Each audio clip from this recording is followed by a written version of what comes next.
you that don't know me, I'm Michael Eula, the Genesee County Historian, and we're here to, of course, commemorate the historical marker for General Emory Upton. I've distributed some handouts, and I want to acknowledge a mistake I made on the handout. It's Professor Maxfield, not Maxwell. I knew a Maxwell a while back, and this is what happens when you try to do 15 things at once during the day. There are 4 people who will just briefly speak with regard to the significance of this marker. We have with us, of course, GENESEE, who's the chair of the Genesee County Legislature. We also have, of course, Professor Derek Maxfield from Genesee Community College. And of course, we have Don Burkle, who has spent upwards of 20 years researching the life of Emory Upton. And then I just wanted to say a few words, very few, about what I see as the significance of this marker for us here in Genesee County. So without any further ado, I'd like to ask Mr. Cianfrini, Ray Cianfrini, to say a few words. Thank you. I congratulated Michael for picking a beautiful day to do this. Nice job. I really want to thank Michael, first off, for the great job that he's done in devoting this time and efforts to get this historic marker. I think it's tremendous that Michael, you saw the necessity to honor probably one of our most famous Genesee County heroes. I'm very well familiar with Emory Upton, but it's interesting if you Google his name, and you immediately, like Wikipedia has 7 pages on him, and it's really, really fascinating. The stories, and I'm sure there'll be a lot of stories being told today about him. I won't go into the history of him. I just think it's great that we now have a historical marker. Of course, we have our monument in downtown Batavia that we pass every day, right, Jay? We protect it every day. Every day. So thank you, Michael, for all your time and effort, and I think this is a great day for Genesee County. Thank you. I'd like to ask Derek to say a few words. Thank you. Well, I don't really have a lot to say. I will say that when I first came to Batavia and took the job with Genesee Community College, it didn't take very long before people started to ask me about Emory Upton. And I have to admit, in the early days, the answer was, who? The guy downtown. The guy downtown. You know, the guy downtown. You're going to have to do better than that for me. Oh, you mean in front of the courthouse? Okay. All right. So I was kind of forced into the position of admitting that here I am a professional historian and I don't know anything about Emory Upton. But the people of Batavia and Genesee County have good reason to be proud of Emory Upton. He made some major contributions, especially to the tactics of war. Unfortunately, some of those contributions could have been used sooner rather than later. But you know, when you are dealing with the Army, which is tradition-bound, filled with West Pointers that think that they understand all that war has to offer, you know, for somebody very low on the totem pole to be offering advice on tactics, that's a pretty brave thing to do. It really is. And probably I admire that above all things. He wasn't afraid to make the suggestions, and then when he was given awesome opportunity, he wasn't afraid to take it and to do it daringly. I was recently to the battleground at Spotsylvania. This is where he made his famous charge at Spotsylvania against the salient, and to stand on that ground in those woods and to contemplate, you know, the scale of the 2 assaults that he will organize, a smaller one and then a larger one, and to look out and to imagine, you know, all those Confederates massed there together. It was really a moving thing. And if you ever get a chance to get to that part of Virginia, to the battlefield at Spotsylvania, stand in that spot. There's a memorial there to Emory Upton and the men, so you'll know that you're in the right spot. and look out at that position and think about what they were up against there, and the daring and the courage that was displayed by, well, both sides on this occasion.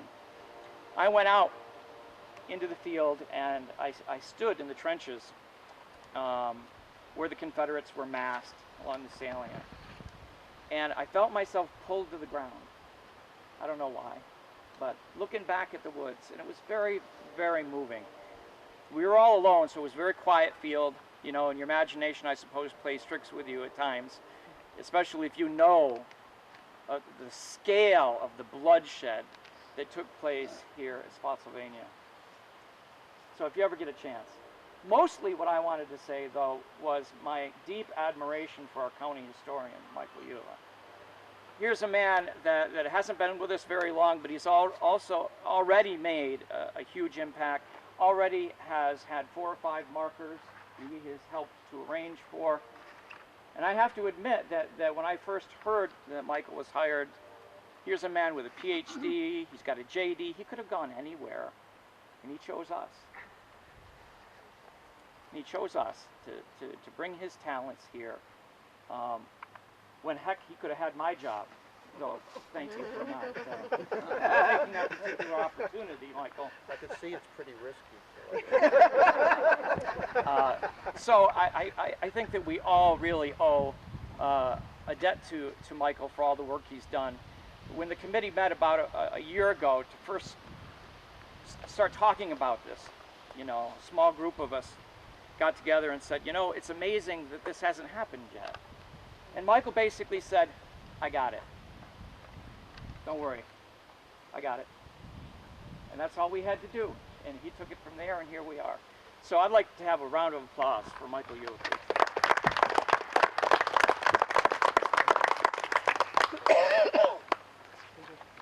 Thank you, Derek. Next, we have Don Burkle, a longtime researcher on Emory Upton. Thank you, Michael. Yeah, again, for all of your efforts, and Derek for helping to put together the group, and Joan, where are you here? By the way, deja vu, 55 years ago I stood in that driveway with my father, and he was a lecturer on the American Civil War, and believe me, the place looks a lot better than it did. There was a lot of history there, but it was well worth thinking about 55 years ago and saying, well, today there's marked improvements. Emory Upton, when you mention the name Upton, no matter where you are, even in my studies when I was in history doing Prussianism in Europe, the name Emory Upton was well known based on his tactics and his book on Asia and Europe armies, and of course his U.S. Army policy. But Upton was a very unique fellow, and I think in many ways we have to come to understand him as living in a couple of worlds. And I'll just briefly give you my interpretation. Having been the 10th of 13 children raised here, of course he was brought up with a Puritan influence and was, of course, attached to the Methodist Church and its beliefs. And of course faith was a very strong and ingrained kind of character to him. And of course he also was very disciplined at a very young age. This discipline carried through all of his life at being the 8th of 45 cadets to graduate. Heading his class, though, was a man of some notoriety, Henry DuPont, who, of course, you know, the DuPont family. So he really raised the bar when he was in that same class with Henry DuPont. He went on, of course, to, you know, serve in the Battle of Bull Run. He went to the Battle of Rappahannock Station, where he really demonstrated his skills in a night attack. He then, of course, was at Spotsylvania. And I have to say, Derek, when you talked about Spotsylvania, the spirit are there. When you stand there, I felt them numerous times with several people on given days, and my wife can tell you that it's a whole new emotional feeling. you know the people who served there and the fallen as well. And it's pretty amazing.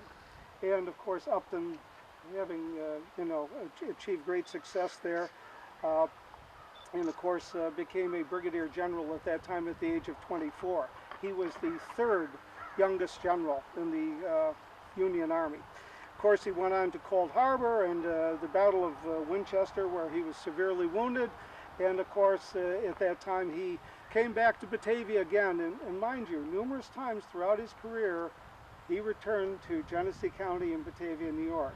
And I have read a lot of letters where the postmark is Batavia, New York, Gen.Emory Upton. Even when he was working on his U.S. Army policy, just of late I've been doing some extensive research on that, and it's incredible the number of letters that were addressed to this road here in his home. So Upton never forgot about where he came from. So he returned after the Battle of Winchester, severely wounded, and of course he went on to later head up a cavalry division. He was a unique character in that he was in the artillery to begin with. He graduated as an engineer, incidentally. Went into the artillery, became an infantry commander, and also went into cavalry. And so he really understood the military. But his life was more than just being a soldier of high discipline. He had real compassion. This is the other side of Upton. The man would sleep on a floor without a pillow, or on a bed without a pillow, because he felt he had to stay erect and not have rounded shoulders. He wouldn't eat nuts when he was young because he didn't want to hurt his teeth. He felt that the military required a man with good teeth. I don't know how that happened, but a good smile, I guess. But he was a very disciplined person that way. However, he took great compassion on his troops. He always felt that they needed the best medical care possible. And of course, when he joined his first regiment, the 121st, as a commander, they were in bedlam. The number of people who were in the commissary and other illness was permeating the ranks. He went out and he wanted to find out why this was happening. In fact, he even dismissed one of the surgeons he had under him as incompetent. This man went on, and when there was deserters, he would write these passionate letters and say, under the circumstances, I realize the penalty is death. But these three men were not aware of absolutely what was happening to them. They were inexperienced. I feel that this is what we should do. He demonstrated compassion. He took an interest in his men to make them highly disciplined so that the attrition rate would be lessened, certainly, because he felt that most of the men commanding, including, and you might not like to hear this, that the influence of Abraham Lincoln and Secretary Stanton on the military were interfering with the process of the Civil War itself as far as leading to victory. He felt that Lincoln and especially Stanton were men who should not be involved with the military. They needed a general-in-chief, they needed a chief general staff, and be controlled by the military and answer to the Secretary of War. Anyway, his compassion was far beyond that as well. He decided that he would write a book on tactics. In 1867 he started. He actually made $10,000 on that book in its revisions, which is a fairly handsome sum of money. He was very prolific in writing on the tactics. He also then decided to do a tour of the world, which General Sherman endorsed for him, and he went on to tour throughout Asia and Europe again and write a book on the armies of Asia and Europe, which incidentally didn't sell as well as the tactics book, but again brought forth the idea of how armies are formed and what their purpose is and how you maintain them and the basic organization of armies. And of course, then we know that he was working on his military policy, which I've just been working on myself and transcribing. You have to remember, this man wrote thousands and thousands of letters. His military policy in his handwritten form was over 3,000 pages. He wrote more letters than you and I could ever read in a lifetime, I think. But he really put his heart and soul into writing a book on military policy to demonstrate what really needed to be done for the future. Of course, the book was never published until 1904, and then it was pursued by the government printing office to make this a book of policy, which brought about the general staff. You had a chief of staff. The Joint Chiefs of Staff today ought to thank him. He also brought about the idea of a pension program and also retirement for the Army. He even got invested in the idea of life insurance for soldiers. Do you realize that soldiers were not able to be insured? Yeah, he and General Sheridan and a few others formed this group, and they brought about life insurance. The end result for what Upton looked at was his compassion for the future and what these soldiers would be going through and to save lives. And of course, one of the instrumental parts of his life, and I'll step back just a little bit, the compassion part of it also was based on his relationship with his wife, who only lived 2 years. They were married in 1868 and she died in 1870. He probably spent no more with her than 9 months because she was suffering from tuberculosis.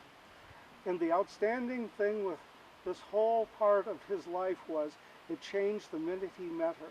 He was a very rigid, disciplined officer who had many fellow officers who were very well acquainted with him and shared a camaraderie. The minute he was married in 1868, this man became a romantic, and it was well versed in his writings and how he expressed his love to her and how he missed her and how his life had changed tremendously. Sadly enough, as you might know or might not know, in 1881, in March, he committed suicide. Now, many people have talked about why he committed it. He would never do this because he was a soldier. He was against it. A friend of his had just died 2 weeks before from suicide. Upton was a man who had two lives, as I mentioned. One was the disciplinarian, the other was the compassionate man. He was having a very hard time dealing with those two parts of his relationship to himself. The other part was too, and people today are suffering greatly from this, is post-traumatic syndrome. And after being at Spotsylvania as he was, and seeing the carnage there in the wilderness, bodies being charred due to fire and things, Cold Harbor, this man suffered tremendously that way. He never let on. But you can tell that there was that part of him that was certainly agonizing. That's why he wrote what he did too, to preserve life. And unfortunately, he, with all of these other problems, he developed a tumor. It's called nasal catarrh then, but it was a tumor. His writing became affected, his memory. He had a difficult time focusing. For a disciplinarian, a man of compassion, these were two very difficult things. And with his world at the age of 42, he felt that it was better to end it. And of course, across the street, his youngest sister, Sarah, got the letter and the notice that he had killed himself at 42. Unfortunately, he isn't buried here. But who is he buried with? His wife, at Fort Hill in Auburn, New York, where she came from. And when you walk up on that hill, you can see the compassion and the love that he had for this woman. And so consequently, this marker represents a man who not only lived the disciplinarian life of a military man, but he also had the compassion of what a soldier should have as well for men, country, and life itself. So, thank you. Good job, Don. Thank you, Don. Well, as we all know, we're here today to commemorate the memory of one of Genesee County's most illustrious people, General Emory Upton, who lived between 1839 and 1881. A brilliant and courageous Army officer who graduated from West Point the year that the Civil War broke out. He rose to the astonishing rank of Major General by the young age of 25. A prolific author, he contributed much to the scholarship on military policy and military tactics. A world traveler and a devoted husband, in an all too brief marriage to Emily Strupp Martin, he lived a rich and meaningful life until it ended all too soon by suicide in San Francisco in 1881. It seems to me, at least, this historical marker signifies two important points. The first of these is the important place that Emory Upton occupies in the history of Genesee County. His life is embedded in the county's history and in its understanding of itself. General Upton's most visible traits, the primacy of religious values, his patriotism, his devotion to family and tradition, along with his obvious courage, are all values deeply rooted in a county justifiably proud of its pioneering experience and commitment to the sanctity of individual liberty. This was a professional officer who never lost sight of the society he was sworn to defend. Hence, his personal ethics were always and everywhere above reproach. The second point signified by this memorial to General Upton's birthplace is what his life means to America at large. His life is enshrined in that national history, no less than it is in that of Genesee County. In his courageous stand as an abolitionist, no less than in his struggles with the entrenched Army bureaucracy designed to bring needed changes to the Army, we are reminded that his success is in part his effort to improve American society by admitting to what is questionable in our society and hence what should be challenged and changed. His views, at least to me, are what were called by President Dwight D. Eisenhower in the 1950s a, quote, dynamic conservatism, unquote, fashioned to improve the lives of all Americans while upholding the values of an individual freedom lying at the foundation of national greatness. Our remembrance of Emory Upton conjures up images of that other great general in the 1950s, and it is one that will rightfully live on for some time to come in the collective memory of Genesee County. Thank you.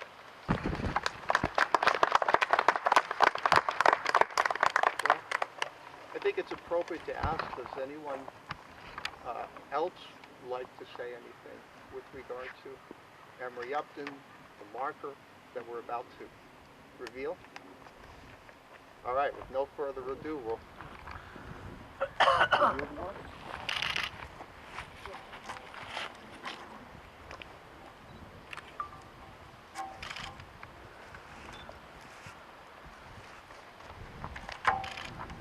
Mike, can you reach that all right? I may not be able to. I was going to ask the tall guys. Thank you. Big guy in there. Here we go. You gonna flip it over? Yeah, that's great. Thank you.